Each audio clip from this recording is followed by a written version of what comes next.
Let's get out to Alex Booth, the head of market analysis from Kpler. Alex, thank you so much for joining us on the show today. Well, the theme so far for this year of OPEC Plus is that they seem to be surprising the market, whether it was the surprise production cut out of Saudi Arabia in January or indeed yesterday's announcement. People thought that they would be looking to raise output in April. Obviously, that has not transpired, and they have kept things unadjusted. Do you think that this is a new strategy that OPEC Plus are going for? Not reveal anything beforehand and then go for maximum shock and awe to get the big price action afterwards?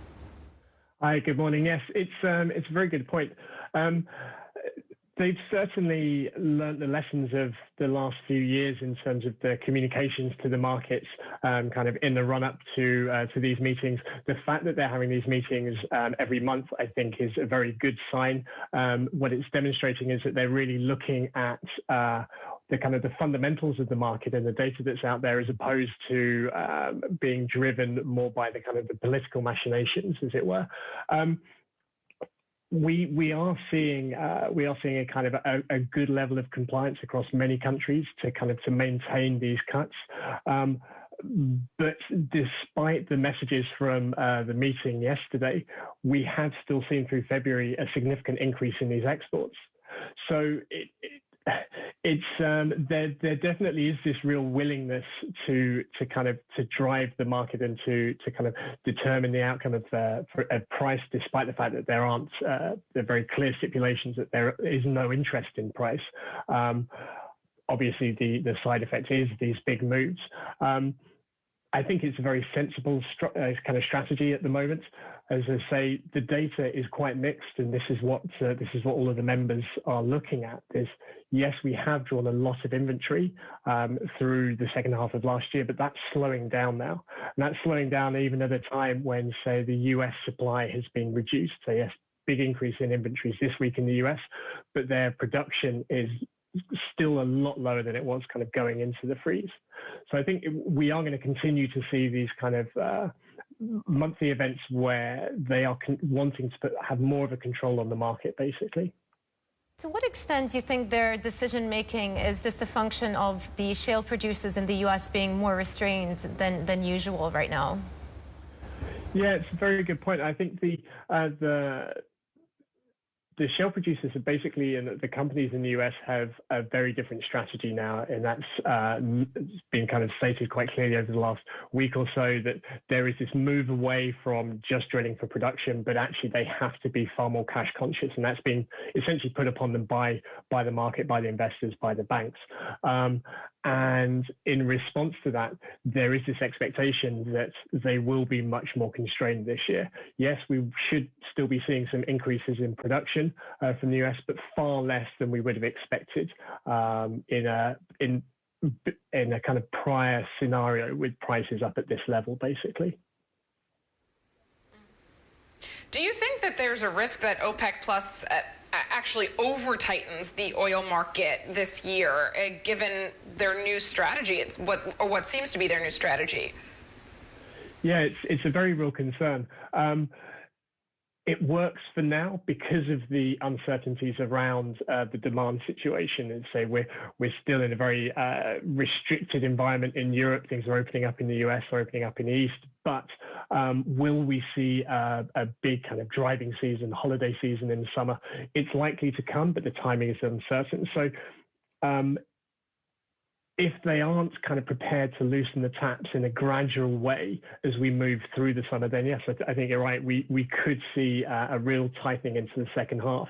But as I say, let's not forget that we did still see an increase of just under 1 million barrels a day of exports in February from OPEC Plus, with a lot of countries exporting an additional 200 to 340 odd KBD for some countries, month on month versus January.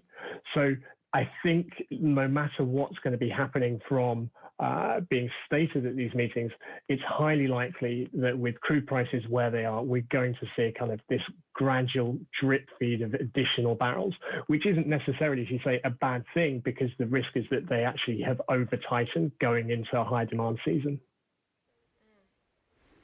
And where do you think those additional barrels are likely to come from?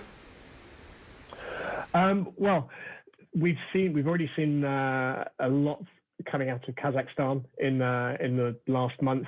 They actually kind of agreed an increase in their production agreement, but they've already essentially overshot that.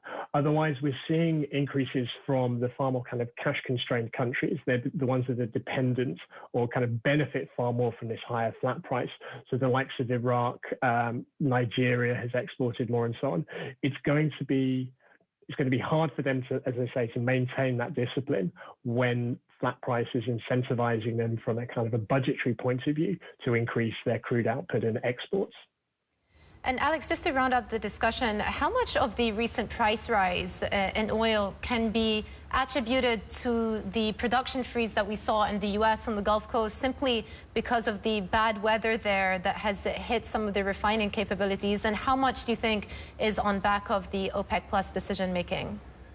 Yeah, it's a tough one, I'd say, to differentiate. But the situation in the U.S. is kind of very complicated in that you have this shock across the whole system. So it was a shock to the demand in terms of transportation fuels. It was a shock to the production side of the equation, which seems to be returning at the moment, but still slowly.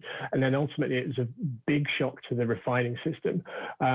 We feel that the refineries are going to take longer to come back fully because of the way in which they were shut down, the speed with which they had to shut down, and so on. So it's, yes, the freeze took a lot of barrels off the market. They will return, but at the same time, the refining margins are being, say, outside of the Gulf Coast or anywhere that you can operate, and massively incentivizing you to produce product to send into the US at the moment.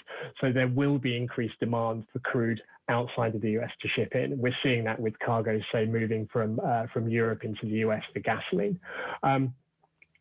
In terms of the split between the rise, I couldn't put a number on it, I'm afraid. No worries there. Thank you for fleshing it out for us, the situation. Alex Booth, head of market analysis from Kpler. Well, still ahead on street signs, retailers